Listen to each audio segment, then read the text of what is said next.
My guest today is Tony DiLorenzo. He is the co-founder of One Extraordinary Marriage, along with his beautiful wife, Alisa. They also co-authored the #1 bestseller, 6 Pillars of Intimacy, which walks you through their powerful framework of relationship skills and principles that help couples improve communication, resolve conflicts, and deepen their intimacy and connection. They have the top-rated marriage podcast with over 800 episodes. They put on live events around the country to impact marriages and offer personal coaching to help Christian couples create the extraordinary marriage they desire. This is a powerful interview, and I can't wait to share it with you. Hello, and welcome to Hero Up, the podcast that inspires and challenges you to step up and become heroic in all areas of your life.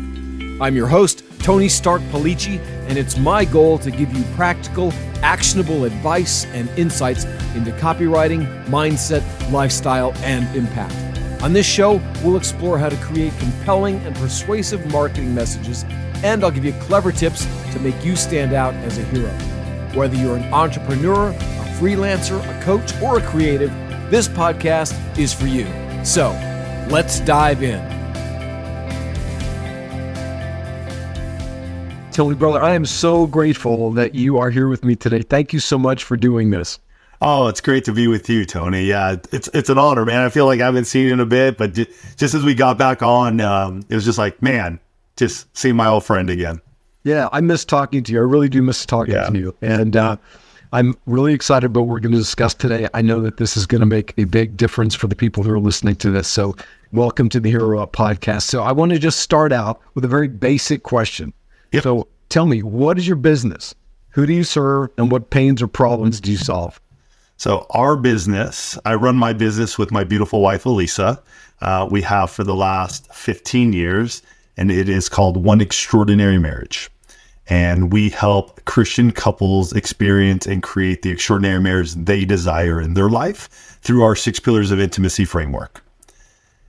The pain is in multiple areas, though. And that's always been the tough thing when we've looked at what we do and how we serve our folks. Because in marriage, there are many different pain points, anywhere from emotional rejection to sexual displeasure or decrease or whatever may be in between, even around your financial intimacy or other areas. And so what we look to do is bring encouragement and hope to couples, no matter where they may be in their marriage and no matter how long they've been married. Because as you and I know, you can be married 2 years and be very disconnected, or you could be married 25 years and sort of plateaued and maybe connected, but there's still some sort of disconnect there. So we're all about helping couples become closer and connected. Yeah, and Tony, one of the wonderful things, like when we first started working together years ago, when I discovered what you guys did, the 6 pillars to me, it was a revelation. And I thought as I started studying, I remember listening to some of your initial podcasts and things that, and I remember telling you this, I started crying. I really started weeping, listening to some of these podcasts, the information you were giving. But the 6 pillars themselves, I don't know that people even understand that these things even exist. Well, yeah, because when I say intimacy, what's the first word that comes to your mind? Well, the first thing that comes to my mind when I hear the word intimacy, it's closeness. It's the acronym INTIMIC. But I think it's sexual intimacy, right? Or it's this honesty. Mm-hmm. But you guys have broken it down into 6 very specific, powerful pillars. Right. But you landed on it. Intimacy is closeness and connection.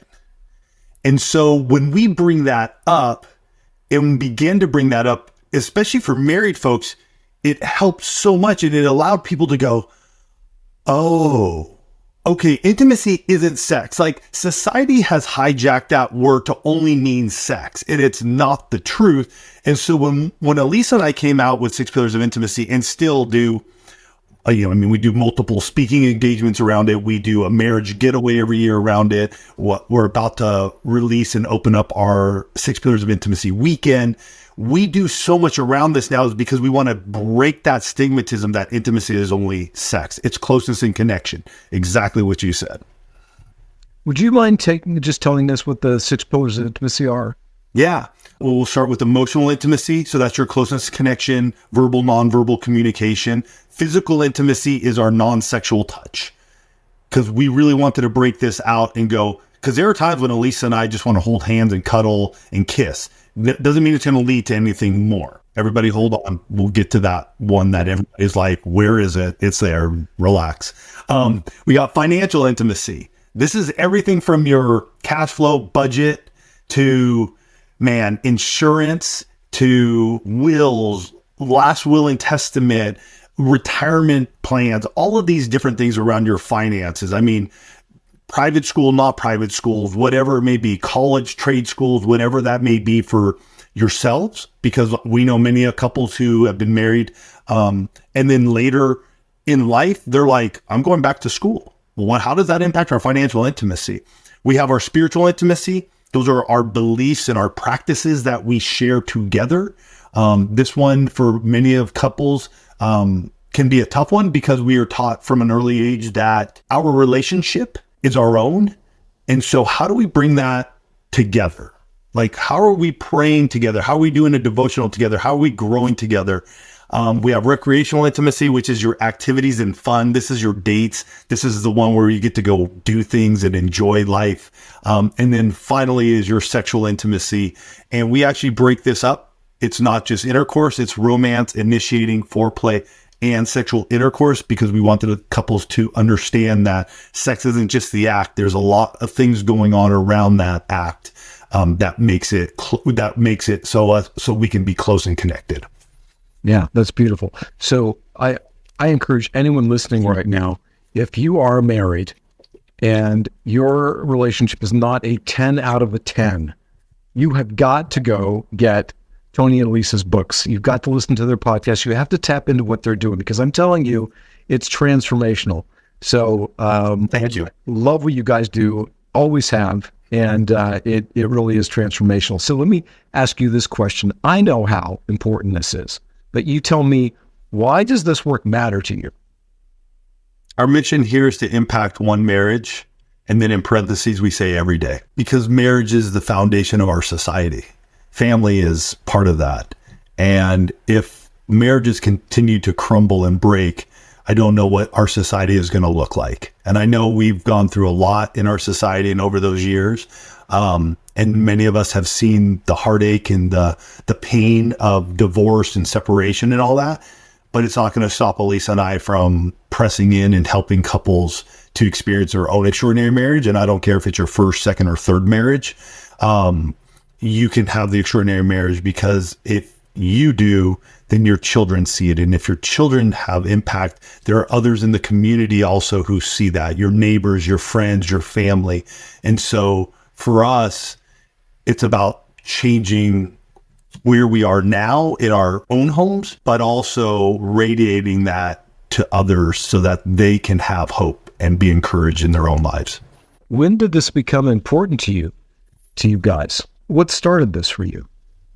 So Alisa and I have been married 27 years at this point.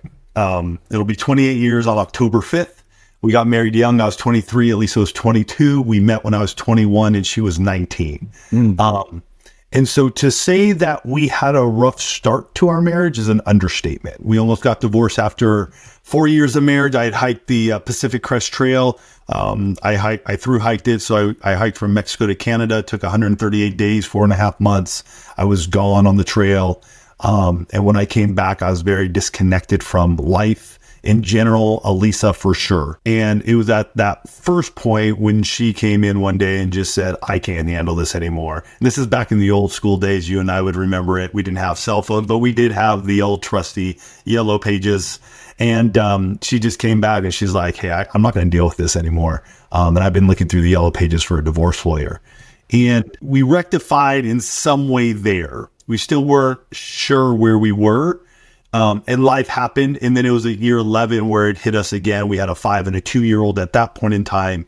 And really at that point in time, we had 3 options. Either A, get divorced now, cut our losses, deal with life, co-parenting, and move on. We'd still take ourselves with us. Like, we still had dysfunction individually, and we were still going to take that with us.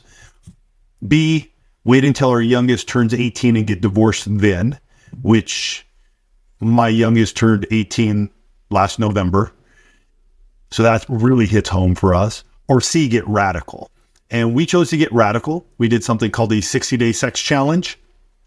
And it sounds really amazing. And everybody's like, oh my gosh, that's crazy. And tell me all about it. And really what it ended up being is sex became the catalyst so that we would make each other a priority.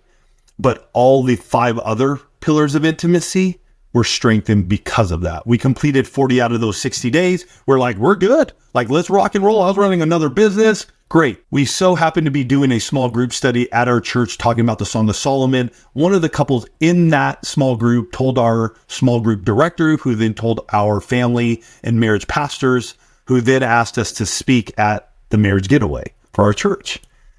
And we're like, sure, we'll talk about our 60-day sex challenge. Like, we're still like, it was so much fun. And like, we just want to impart and we just want to share where we are now because our lives have been transformed.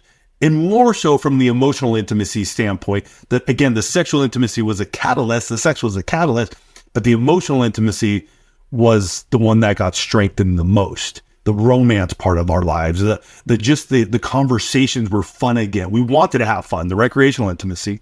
So we went there and we're just chatting along and we're like, this is so great. Some people dug it. A lot of people actually really liked it. A lot of the wives were sort of like crossing their arms and not too thrilled.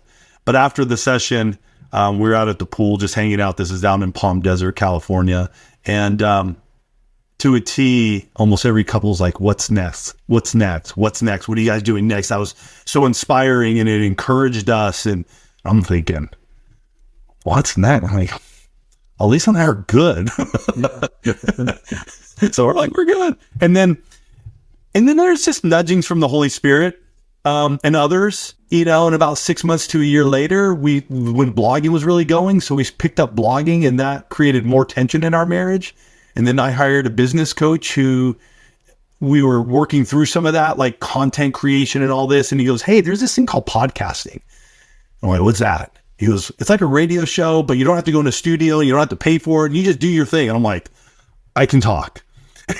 He's like, great. So I hired another coach, got me all set up. And in January 13th, 2010, we released our first episode called 60 Days of Sex. And we've been podcasting ever since. And that's how it all started. And it started out as just wanting to help couples. And it's become a movement that has truly impacted thousands and thousands of marriages. Yeah. And you never think that when you start something, and I get choked up because I'm blessed that I never gave up. And there are many times that I wanted to, but there are people behind every episode we put out, every book we put out, every piece of content we put out. There's somebody we're helping. There's a marriage that's going to get through some of the tough stuff and maybe even get through the good stuff with a big smile on their face. Yeah, that's wonderful. At the time of this recording, you guys are now 14 years into this. Yes. And it all started because somebody just asked you to share about something kind of unusual that you and Alisa did to make a improvement in your marriage. And it's just amazing how things come. So though, as you're listening to this, I want you to think about maybe some idea or something that's happened in your life, not you, Tony, but our listeners, that oftentimes because we're going to talk a little bit about your business, but we're moving in a direction in our life. And if we're really in tune, if you're a person of faith and you're in tune to what God is saying to you, he's giving us these little nudges. Sometimes it's a sledgehammer, but that hasn't always been the case in my life. Usually it's this soft little voice or just, hey, pay attention to this over here. And I don't, because I'm so focused on what I think I want to do or what I think is the right way or what society is telling me. And here you guys had this beautiful opportunity to make an impact on millions of lives. God only knows how many. And it just came out of something organically that you were doing. So what was the moment that you realized that you needed to change the direction of your life, or your business idea? I mean, you kind of covered your life early on here, like that moment coming back after the hike in the trail. But you were operating another business. And so what was that moment like? So there are a couple of moments, actually. The one moment was, I remember us doing this in my other business, was funding One Extraordinary Marriage. There was nothing about One Extraordinary Marriage that brought in monetary value. Right. So, and then again, this is back in the early days of like, oh, you have to have a hosting plan for your podcasts. You had to have hosting for a website. Like, I didn't even know this stuff because I was in the automotive industry. And so I was taking money from that business to pay and make sure one was just able to move forward. And I remember at one point in time, I was looking at Alisa and I was like, listen, I love what we're doing here, but there's more to this. And either A, One Extraordinary Marriage has to stand on its own and become its own, or it's going to die. And that was a big moment. Like, so I'm like, we got to figure this out, Alisa. I don't know what it is. I don't know what we're looking at. And I go, but we got to figure it out. And she goes, you know what, Tony, I think I'm ready to step into marriage coaching. And I was like, okay, well, what does that look like? And we began to discuss this and what would it look like. And the process of going from, we've never offered a service like this before, and how do we build that coaching stream of income, which now 10 plus years later, over probably 600 plus couples that Alisa's worked with, it's a rather good stream of income in our business and has helped us grow and impact more lives. But that was a big moment of like, is this just going to be a hobby / ministry, or are we really going to go after this to impact lives? Because I believe the more we can make and the more we can generate and generate wealth around One Extraordinary Marriage, we're going to be able to bless more people. And we were in this place where it wasn't doing that. And so it was draining us. It was frustrating us. And so we had to get that shift to happen. And because of that, we've been able to bless so many more couples, because it's not just draining us anymore, but we can pour into different churches or different ministries that we believe in or whatever it may be, because we have the resources, monetary resources to do so. Yeah. And I think as an entrepreneur, as a business owner, we have I don't know if fiduciary is the right word, but we definitely have a responsibility to create wealth so that we can impact others with it.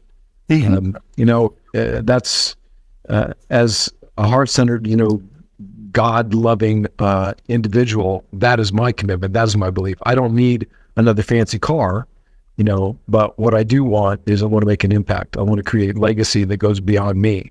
So that's beautiful. In the B2C world, because that's where I live in. I'm in the B2C world. And so in our world, when we first started doing something like that, we got a lot of kickback. Oh, I can't believe you would charge us for this stuff. But over time, people begin to understand that to get results, sometimes you got to put something out. You need to invest in you. And I've done it many a times in my life through coaches, counselors, therapists, different programs, adventures, whatever it may be. And as a B2C, we have found this to be so much more beneficial than just giving stuff away for free, because we would have people writing us 3,000-4,000 word emails, and we would email them back. Literally, Tony, take our time, sit there, talk about it. I mean, you're talking sometimes hours, and then we wouldn't even get a thank you. And you're like, wow. But once we turned the model around and we were like, no, we can charge for this, and we are going to charge for this, and we're going to set the parameters for this. Man, now you got people coming out of the woodworks who are just like, oh my gosh, I bought your book for $16.95. Like, they're not saying that they bought it for $16.95, but they're like, I bought your book and it changed my marriage. And I'm like, oh, but I could have given it to you for free and I would have probably never heard from you, but you invested even in that book and you valued it so much more. And so in the B2C world, I talk to folks all the time, like, you need to have a price on all of that stuff because there is value there. And those who invest in it value it. Now, I'm not saying that if somebody comes to you and they're like, we're in financial strain, we've gone through bankruptcy, can you help us? We definitely do. We can get you a book. We can get you something in your hands, a digital product, a course, whatever it may be, so we can get you moving in the right direction. But I do think you need to have that value set because it just allows people to understand that they're investing in themselves. Yeah, super powerful point, Tony. People pay attention when they pay. When people pay, they pay attention. That's what you're saying. And, free advice is not a good investment for the receiver, and it's definitely not a good return on investment for the person who's providing it. So, and especially in the faith-based community, and people tend to think anything that has a God component attached to it, like how can you charge for it? Yep. And it's just a mindset that really needs to be tossed away. Transformation and change requires an investment, and you said it all. It's perfect. So anybody that's listening to this and you're involved in some type of business that may have a faith component, but it doesn't have to be. Any kind of a service business, any kind of a coaching business, oftentimes you are a supporter, you are somebody who wants to help people, and you get, a lot of validation out of doing that, but you're broke. And you got to start valuing what you're doing and understanding that, the information that you provide to people, the value that you create has real value to it, which can be monetary value. You have to charge for what you're doing. That's so let me ask you about this. Is there any unconventional piece of advice that you got that really helped you? When it comes to the coaching, I want to share a piece that really transformed us, and that area of our business was we were using a typical sort of therapy counselor model of hey, if you need help, just buy a session. We're cash only. We're not insurance based. And I remember somebody looking at what we were doing, and he just said, well, what if we just put an application up here? I'm like, oh, no. Nobody's going to do anything with an application and this. And he's like, no, I think you need an application up here. And I was like, well, let's test this thing out. And for me, it was unconventional. For others, it may not be. But at the time when we did that, it felt like, oh my gosh, I'm going to stop everybody from ever wanting marriage coaching with Alisa. And in actuality, it increased the amount of people that were coming through, because it really showed them that, wow, there's something I have to do to just even get into the door. And Alisa doesn't take everybody. She actually doesn't. But that was really unconventional for me. And now whenever we look at certain programs or things that we're doing, we're always looking at it through the lens of, do we just put it out there? Or does this need an application in front of it? And that was for us, that was unconventional.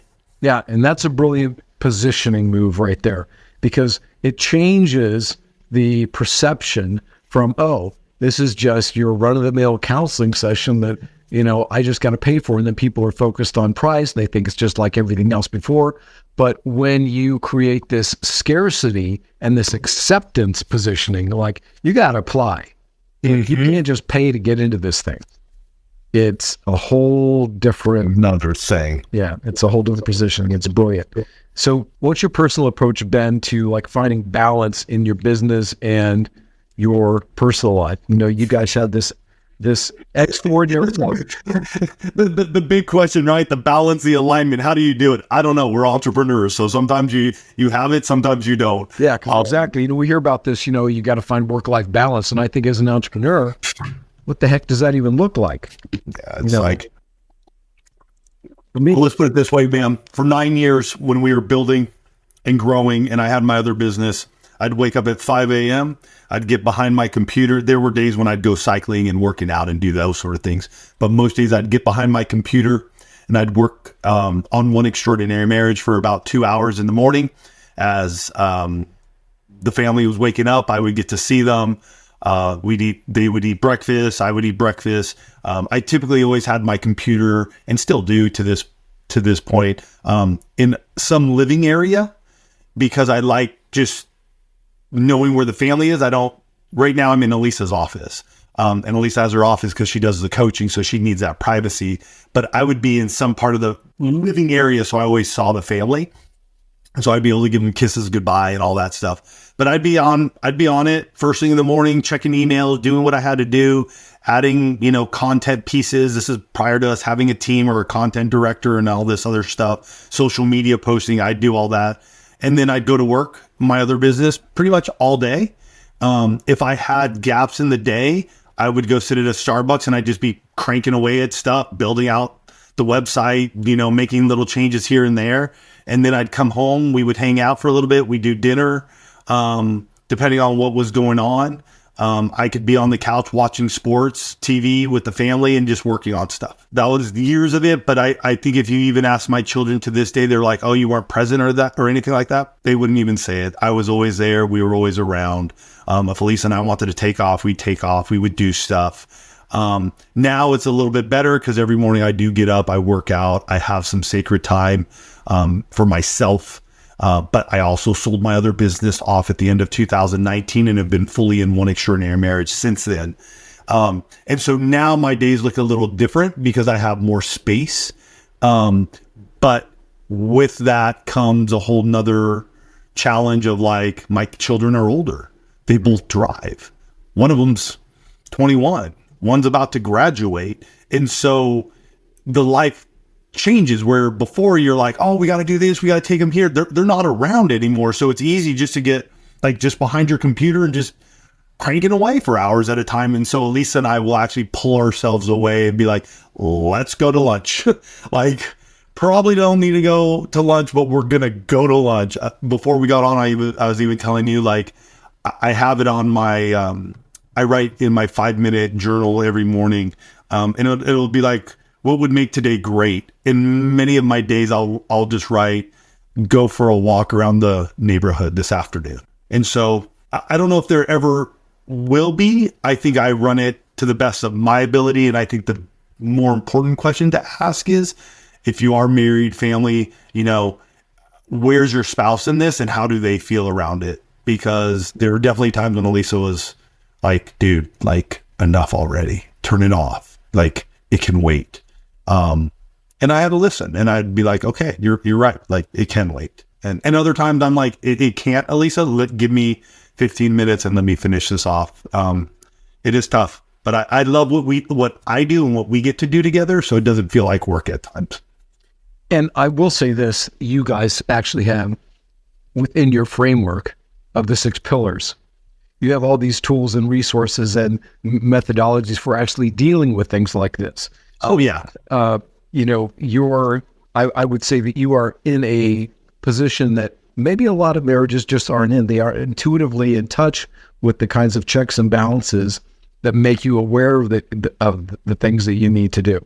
Like, your coffee, was it the coffee walks? Coffee break. Well, yeah, I was going to just say there are a few things that we do in our week that are impactful for us. Walk and talks, like we make sure we get out for a walking talk. Coffee break. That's usually Sunday after church.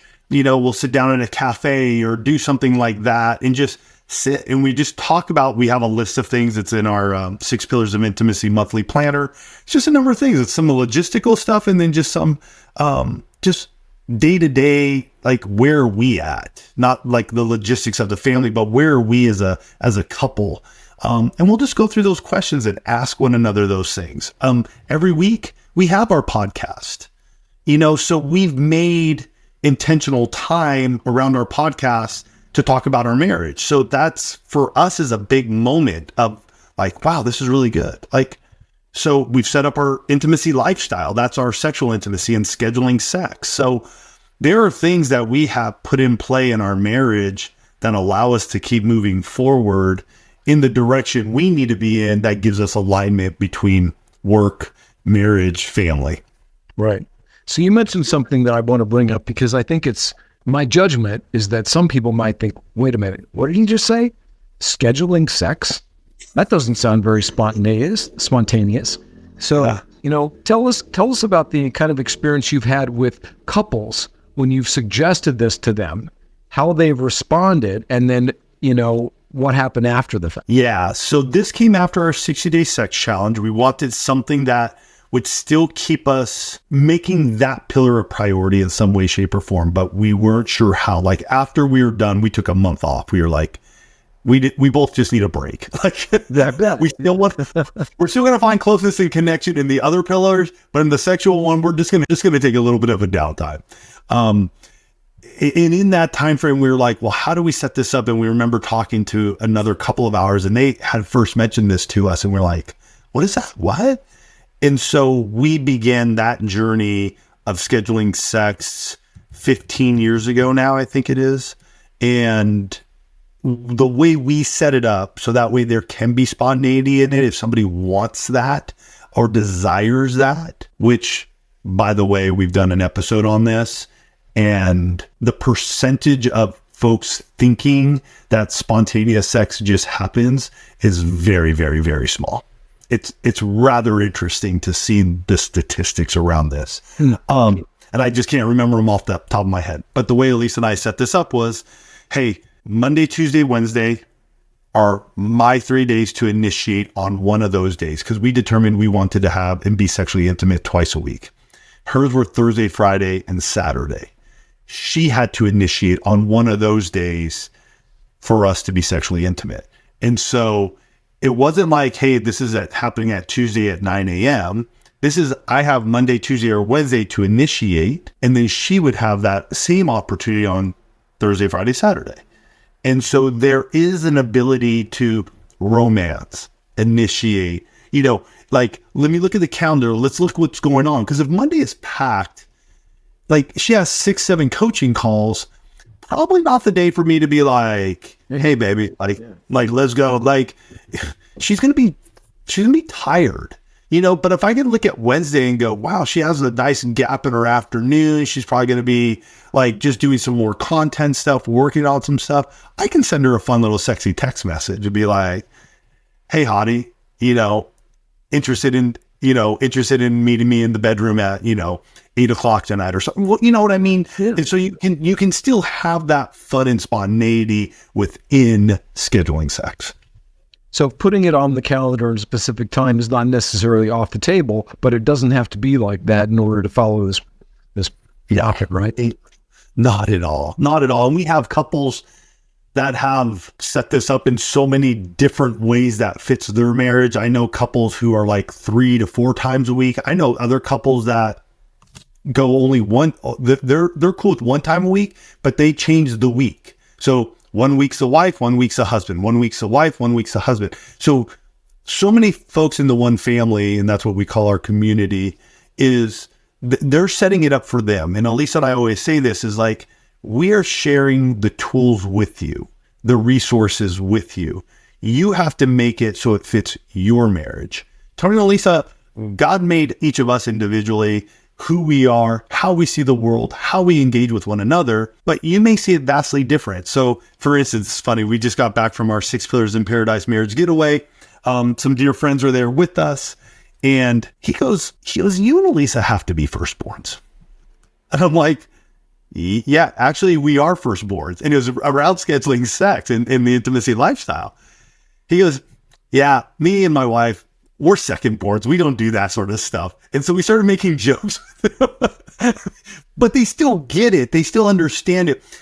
But for them, they're secondborns. And secondborns don't want to be, for them, hindered by some sort of like structure.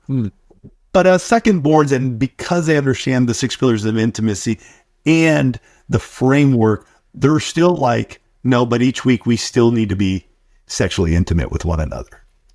So it's just interesting how they don't have a chart or anything. I got another buddy. I mean, he has a full on like spreadsheet chart, like there's all sorts of stuff happening on this thing, man. Every time he's at an event, we talk about the spreadsheet. And people are like, dude, let me see this spreadsheet. I mean, it's intense. And Alisa and I are more like, it's our framework around our sexual intimacy, but we don't have much of anything that you would ever find on it. It's just part of our lives and our marriage now. Yeah. So we've been talking about your book, the 6 Pillars of Intimacy, and how impactful that is. And I know firsthand because I have it, and I've used it. But is there a book that has dramatically impacted your life? Well, I would say that book would be Intimacy Ignited. And it's a book on the Song of Solomon. And that was the book we went through when we did that small group study some 16 odd years ago when Alisa and I started our 60-day sex challenge, that was the book that was challenging for both Alisa and I, because when I wanted to do that small group study, or when we wanted to do that small group study, my whole focus was the church isn't talking about sex. And it still isn't to this day as much as it should be. But back then it was even less. Right. And she goes, well, if you can find me a book, then I'll consider it. And I literally had a moment between some jobs. And it was back in the day when Berean was still here and open in San Diego. And I went to that store and I looked, and that book not only shifted our marriage, and gave us this deeper understanding of what it looks like for this couple to engage in one another and really talk so highly of one another too. You know what I mean? If you read the beauty of the Song of Solomon, just how Solomon speaks to her and how she speaks to him, it not only impacted us, but I think we had 6 couples in that small group with us who all had some transformation in their own lives because of that book. Wow, that's great. Now, I'm sure your book is much better because it took what was ever in there, turning into like application principles. But yes, yeah, yes, but as a book like around marriage, it definitely has been that book, because there are many multiple business books that I could spout off, but around marriage, I Intimacy Ignited is a fantastic book. I love that. So this was obviously something that helped create a success for you guys. Can you tell me about a time in your life where you had tremendous failure and what you learned from it? Oh, shoot. Man. It in like personal or business? Your choice. Personal is harder to talk about. Let's start with business, because that's an easy one. What was that thing, I've got a ton of those, and I've learned so much from those. So when we look at our business, there's 3 main streams, or three main areas that we want to focus on to reach couples. Books. And I know this for a fact. We know married folks love physical books. They want them in their hands. I've seen the stats. I self-publish all my books, so I have access to KDP. I can see it. So books is one of them. Live events is in the middle. And I remember our first ever live event, we're like, we are going to blow this thing up. Like, we are so awesome. Like, we are like so good. Get this whole room, get everything set up. And we have 2 couples show up. And you're like, wow, okay, we have 4 hours, I think, or 5 hours of presentation to 4 people. And we're 2 people up front. So we're, this is really awkward. But, at the time it felt like a failure. And I think the biggest failure was we didn't step back into it. We actually stepped away from them. And we just were like, no, that's not for us. And what I've learned over the years is that we should have stepped into it more and learned from that failure. And instead we got scared. And we just were like, no, we're not going to do that. And so it took us many years to get back to a place of going like, no, we can throw on a live event. And have had done many. We just took 29 couples to Cancun for our marriage getaway. And that's no small feat. We've had over 250 couples show up at different venues here in the States when we've put on events. So that was a huge failure. And I think the thing I learned from it is that I should have stepped in more and learned and met people who were doing them well, so that we could have had a bigger impact quicker. Yeah. And that's a contrarian way of thinking that everyone needs to really consider, because typically when we go through something and it fails, turns out, contrary to the way that we want it to, we want to run away from that because it's painful. Stepping into it and really examining, like, okay, we had this couple show up. What worked? What didn't work? What didn't work in our leadership here? What didn't work in our marketing? What didn't work? What did work? What can we do differently? So stepping into something that seems to blow up in your face can be a breakthrough. Yeah. just on the other side of that. So let me ask you, Tony, aside from a failure in your personal life, let me give you a different question. Is there something in your life that you used to be horribly ashamed of that now you talk about freely? Oh, I mean, 18-year addiction to pornography, trying to pick up women, when I was traveling out of town, when I was a young married guy, I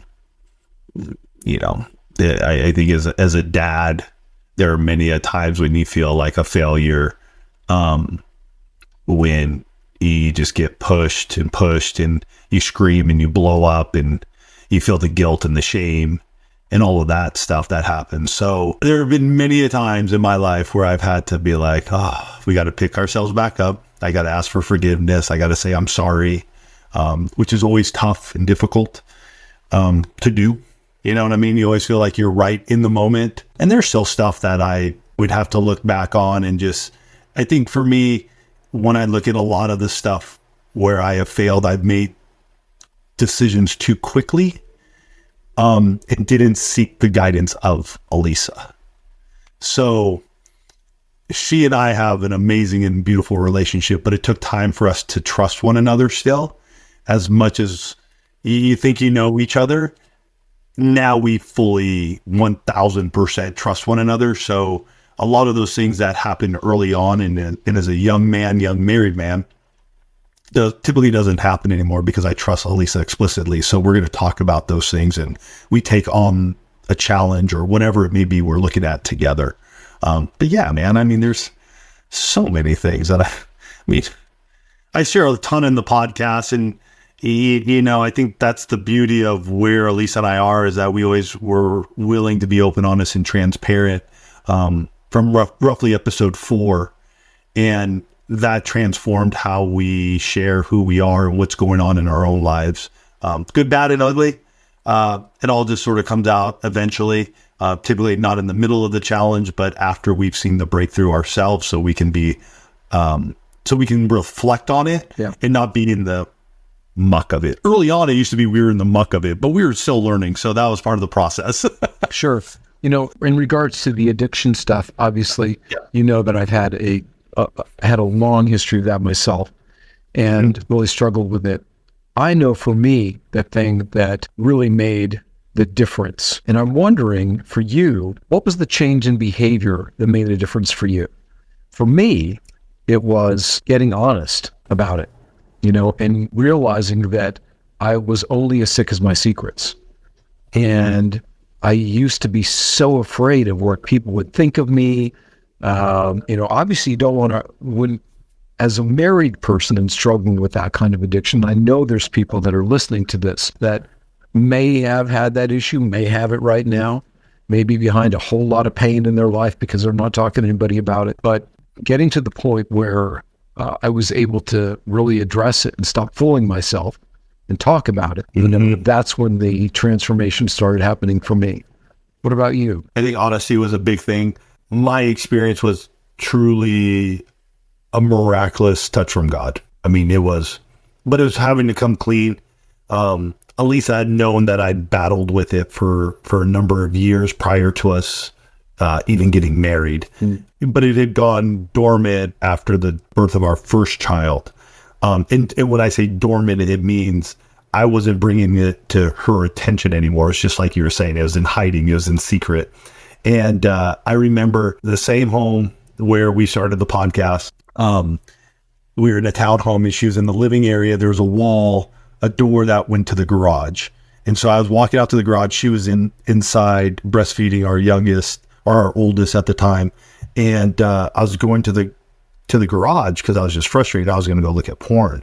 And I heard an audible voice, the voice of God going, "It is finished." And I'm like, "What's finished?" It's like, it is finished.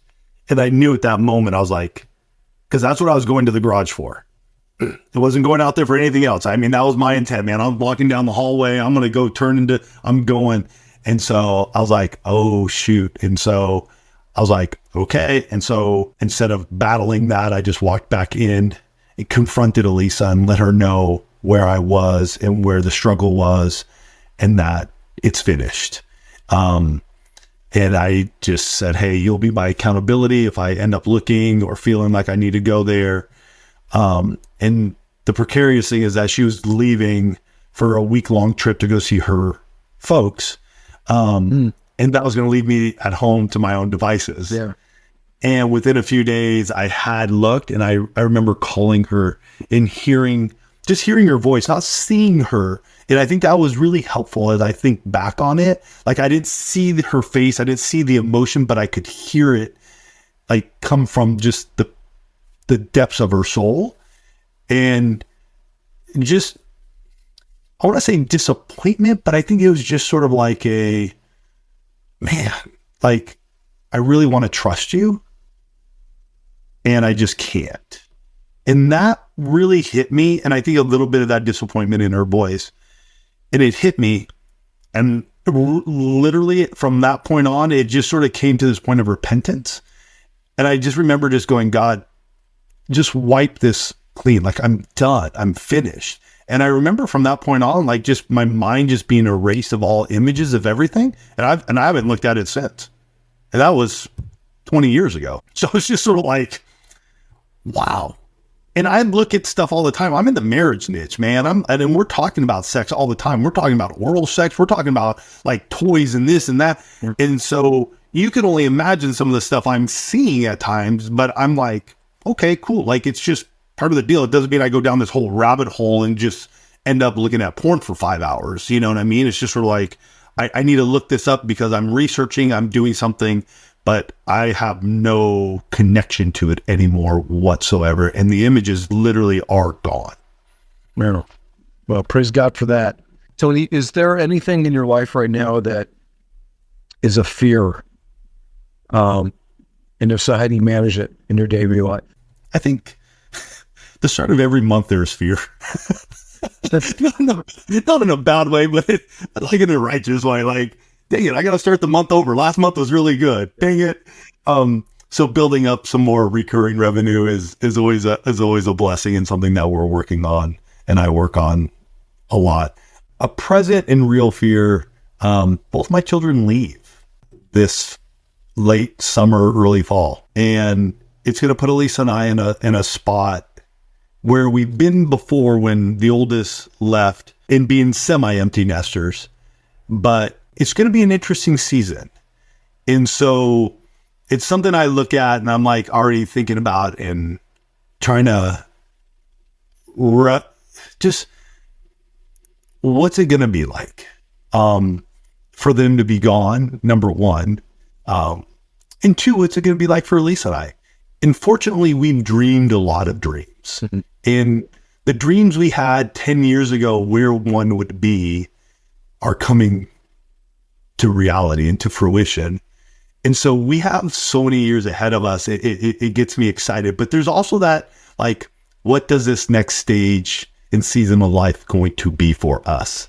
And so that's a real and present one. And then how I overcome that most times is I have 16 belief statements that I write out every night. And these are my I ams. And I write those out every night. I've been doing it since January 9th, 2023. And since that time, I've missed maybe 7 or 8 times. I write them out every night. And they keep me grounded and focused on what is ahead. And even in the moment, in here and now. And so when I feel like things are going out of control, my first one is I am a child of God. And it brings me back to whose I am. And no matter what may be going on in my life, I need to be reminded of that. And so those really do help me at different points in times of my life when I'm just like, what? I just got to go, nope, I am a wealth creator. I am a kingdom builder. I am wise, wealthy, and live abundantly in God's glory. I am a passionate, loving husband. I am an amazing dad. These are the things I am. And no matter what may happen, I am this. And so let me step into that so I can fulfill the calling that I have on my life and not be struck down by anxiety, fear, worry. That is powerful. I am. So often people that I've encountered, myself included, say terrible things about ourselves and to ourselves. Oh yeah. Make a mistake and utter something like, "Oh, you're such a loser, you're such an idiot." And then there's this focus on doing. I have to do this, I have to do that. And there's not this grasp of who am I being, right? So I stepped into something recently. I've had a mission statement for my life a long time, but in January, I came up with a different, something to add to it. So my mission is, as a man of God, I create a world of faith and hope by sharing my love and speaking the truth. That's my mission. And I can tell when I'm off by how I'm behaving. But this other one, I was struggling with limiting beliefs and messages about the past and judgments about where I think I should be in my life and different things. And I did some work, and organically what came out for me was I am a joyful, generous, loving leader. That's who I am. That's it. And from that springs the power to do everything and anything. And these super powerful I am statements that you just shared with us, and I gathered that you gave us some of the actual ones. I heard. Yeah, I didn't give you all 16. I figured it'd be a little boring if I went through all 16. Really quick, and they were great. But so for anybody listening, really take a look at what are you saying to yourself about yourself, and who are you, right? Like, who are you really? And you need to take your thoughts captive. Yes. When my mind starts going, like you said, with that fear, I know we feel it. I know it. It's there, and yet it doesn't need to dictate my life. It's part of what we're going to walk into, and yet I am an amazing dad, and I'm still going to be an amazing dad, be it my children are here or they're 1,000 miles away. I'm still an amazing dad. It may look different. It's going to look different because of that relationship. Now they're not under my roof anymore. I don't really know what's going on. I don't get to hang out and see them and hug them and kiss them, and sit on the couch and watch football games with them and things of that nature. But I'm still an amazing dad. And so I 1000% agree. We got to take captive those thoughts, because if not, they will take you out. And I have been in dark places where I couldn't get out of bed. I couldn't do things for myself because of depression setting in and all that sort of stuff. And I've decided and determined at 50 that what happened the first part of my life isn't going to be the story of my second part of my life. And so even yesterday, Tony, I was lifting and I was doing good. I was excited for it. But between one set and another, I was just sort of sitting there. I was looking at my phone or something, and I just started getting this this or that. And I don't remember what it was, but it was just starting to already infiltrate. Mm-hmm. And quickly I was just like, nope, I am a child of God. And I just went down. I know my I am so well now. And there's, like I said, there's 16 of them, and I write them out so I know them, and I just went down it. And sometimes I stand on one and I'll pray over it. I'm like, I am a child of God. Okay, God, I'm believing and I'm declaring that as your child, you have more than enough for me. Anything that's coming up against me right now, Lord Jesus, I cast it out, knowing that I'm sitting in your glory and in your light. I'm here, and I'm willing to take every blessing and move it in your grace and your glory. Amen. Boom. All right, let's go on to the next one. Right. So it just it's not just I'm going to just, let me get through these again. No, sometimes it's I need to sit in that and then get some prayer around that, because it just solidifies it, So, but sometimes I do just go through, and it just helps me to stop that negative talk that I have in my head. And I'm just like, nope, this is not who I am. I'm this, boom, boom, boom, boom. By the time I get to the bottom, I'm like, all right, next set, let's go. I'm ready to go. Yeah. Well, managing my mindset is a daily intentional discipline. It really is. It is. I work out consistently. I'm now going into my 10th year of working out consistently. And by consistently, I mean 5 times a week minimum, right? I had to take a break except for surgeries. And even then, I walked or I did something, whatever I could.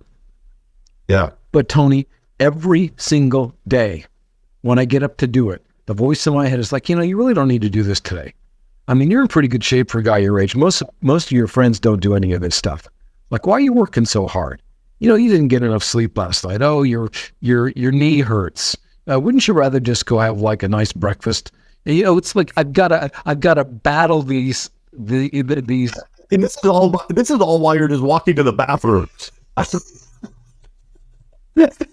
Yeah, and I'm in the middle of the workout, right? You haven't even gone to the bathroom yet, man. This is what's hitting you. Yeah. And in the middle of the workout, you know what? Wait, well, you don't need to do 4 circuits today. Just do 3. It's like, no. But you know what I say when I'm getting up, because I'm with you at times. This is the day the Lord has made. We will rejoice and be glad in it. And that's honestly what I'm trying to say as my feet hit the ground and I'm walking to the bathroom. Because I'm already setting myself up. I'm not, prayer Jabez, oh Lord, that you bless me indeed and enlarge my territory, that your hand will be with me, and that you will, oh Lord, that you bless me indeed and enlarge my territory, that your hand will be with me, and that I will not cause pain. Boom. I'm like, these are like, I'm with you, but since last year of doing this, it just, yes, is it easy? No. Like, do I want to wake up after a bad night of sleep and fidgeting and this and that? No, I right now I'd rather be asleep. I didn't have a great night of sleep last night, but you know what? I just went into my stuff and I'm like, no, I'll be okay. And even when we got on, you're like, hey, how much time you got? I'm like, I got time. I just want to get out this afternoon to go for my afternoon walk. And as I'm walking, I'm probably going to be listening to The Strangest Secret by Earl Nightingale, because he's going to reinforce what I know I need to hear. And so it's like, okay, like I'm going to just get out. I'm going to go for a nice walk around the block. I know how long it is. I'll be able to listen to The Strangest Secret. Earl Nightingale will be pouring into me. Great. Like, let's go. Tonight I'll go to sleep. I'll survive. Right. Absolutely. How many times are we just quitting when what we're facing is really not going to kill us? Just get through it. So as we're wrapping up here, Tony, do you have any regrets? Like anything that you would go back and do differently if you could? In other words, let me ask you the different way. Like, what piece of advice would you give your 20-year-old self? I think I'd believe in myself a lot more. It took me years to believe in myself and what I was capable of doing. And I think that took into my 40s. And because I didn't have that belief in myself, I downplayed the ability I had to make an impact, not only in my own life, but in others and even in my family. And so I think if I had to look at my 20-year-old self, I would be like, you got to believe in yourself, and you got to be around people who will instill that in you at an earlier age, and not be so skeptical and pessimistic at times. So do I regret it? A little, but I also learned from it to get me to this point. And so I tend not to look back too often, because I think we can find a lot of things we can regret. And so instead I look at the past as learning experiences, and how do I move forward to have a joyful and abundant and an extraordinary life in marriage. Because there are lots of things I could say I regret, but I want to share this one thing, because it would have been a regret, but it wasn't. And this is the power of our words. My dad grew up and came from Italy. So he immigrated here, tough guy, never graduated or never completed the 8th grade, worked his butt off, built a beautiful life and family, had a great company, a plumber, general contractor, but he was never able to say, I love you. And this is something I would have regretted had I not done it. I remember one day hearing God speak to me. As I got older, my dad and I would speak on the phone probably like 3 days a week. And it was just this really cool stuff. And we talked about a lot of good stuff, but I remember God going, when you get off the phone, you need to tell your dad you love him. I said, no, I don't. He's never said it to me. And I was probably 30 something years old at that time, 30, like my late 30s. And I was like, no, he's never said it to me. He's like, yes, every time you get off the phone with him, you're going to say, I love you, Dad. I'm like, okay. And I remember the first time I said those words to my dad. We were ending the call, and I just said, hey, Dad. He said, yeah, Tone, what's up? I said, I love you. As quick as he could, he was like, okay, bye. And he just hung up the phone. And I was like, okay, God, I told you, like, this isn't going to work. And he's like, no, you're going to tell him you love him. I'm like, okay. And so I forget how long and how many calls, but every time I got off a call, I'd say, I love you, Dad. He's like, okay, Tone, and hang up the phone. Like, all right. Can he just keep doing this? And then eventually one day I'm like, hey, Dad. He goes, yeah, Tone. I go, I love you. And he goes, I love you, Tone. And he hung up the phone. I was like, oh my gosh, he said it. It's like, he said it. I didn't know if he was ever going to say it again. And he did. And it's great. It's great. Yeah. He passed away 7 years ago. And I'm glad I didn't let fear stop me, Tony, because that would have been a regret. But I stepped in. I stayed consistent. And even those times in between when my children were growing up and I was running around and I would forget to say, I love you. My dad would turn around and be like, before we get off the phone, he'd go, I love you, Tone. Like, and so I was able to see him take his last breath and say, I love you to him and him back.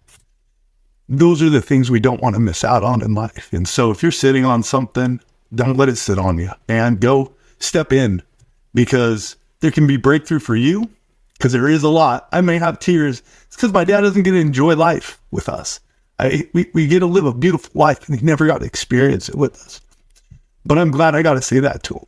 And it makes a difference. Yeah, absolutely. It makes a difference what we do. So your story. Sorry, I'm so teary today, man. I'm just. I never really want to endorse people apologizing for being authentic on this podcast, because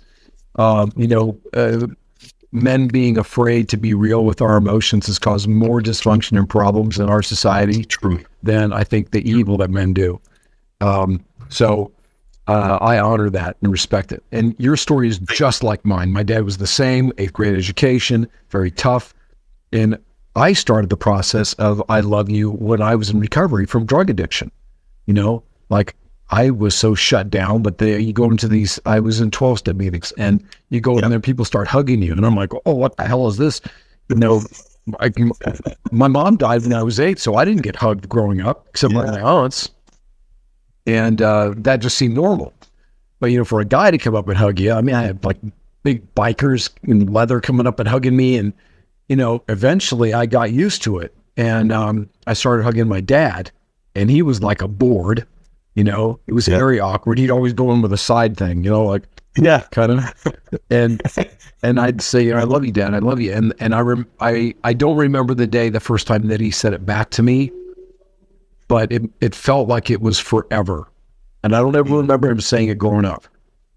And it was a breakthrough. So as you're sharing this, I'm reliving the same kind of victory, because I stepped into that. And you know what, Tony? Yeah. Leaders go first.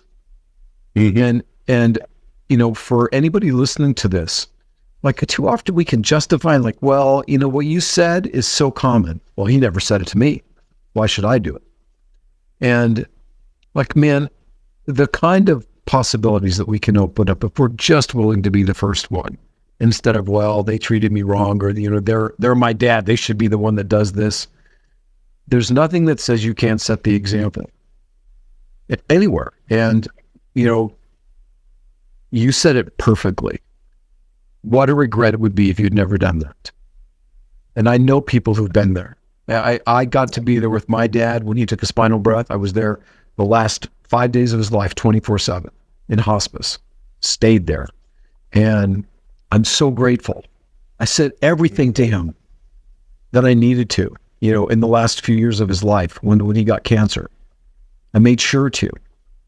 And I haven't done that with everybody. There's been friends where I've, not followed my intuition, not followed my gut. And you know what? Life happens now. So for any of you listening, life is now. You aren't promised tomorrow. Like, say it now. Say it today.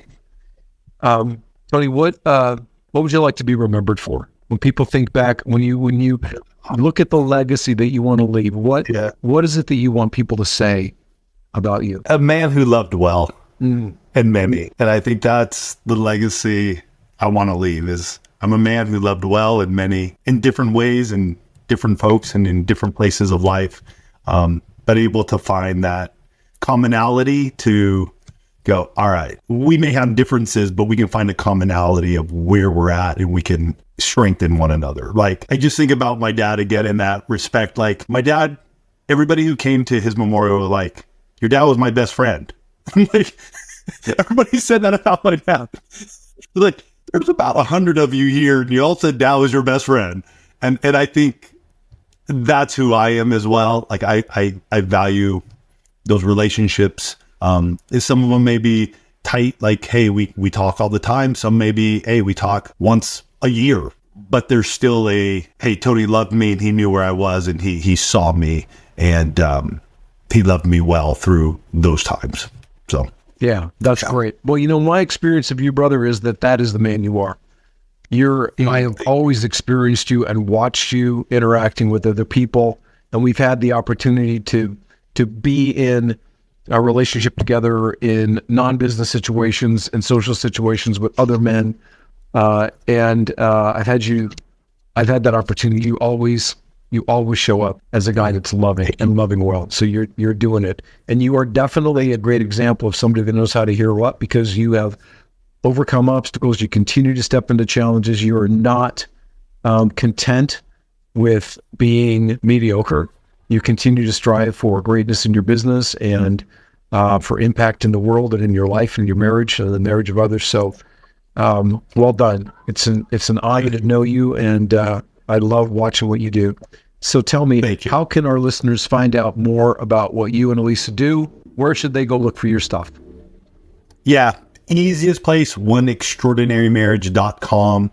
You'll find everything there, from the 6 Pillars of Intimacy book, if you want to learn more about our live events or even coaching with Alisa, and many other resources that we have. We drop a new episode of the podcast every week, which you can find on your favorite podcast app, One Extraordinary Marriage Show. And it is phenomenal. So I highly recommend that if you're in a marriage or you want to be. Yes, true. We have lots of folks who are engaged, dating, or just wanting to hear what it looks like to be in a marriage.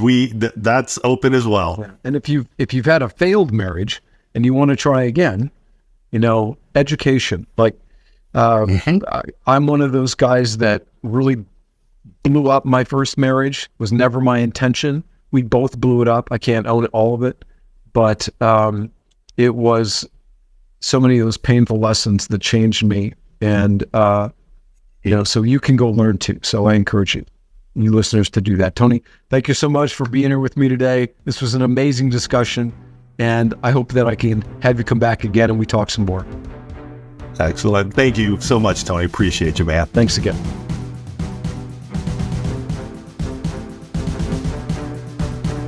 Thank you for tuning in to Hero Up. I hope today's episode challenged you to step up as a hero in your field and provided you with valuable insights to express your unique voice and message. If you found this episode helpful and motivating, please leave a review and share it with your friends and family. And remember to subscribe so you don't miss out on future episodes and amazing guests. Until next time, find your voice, share your message, live your mission.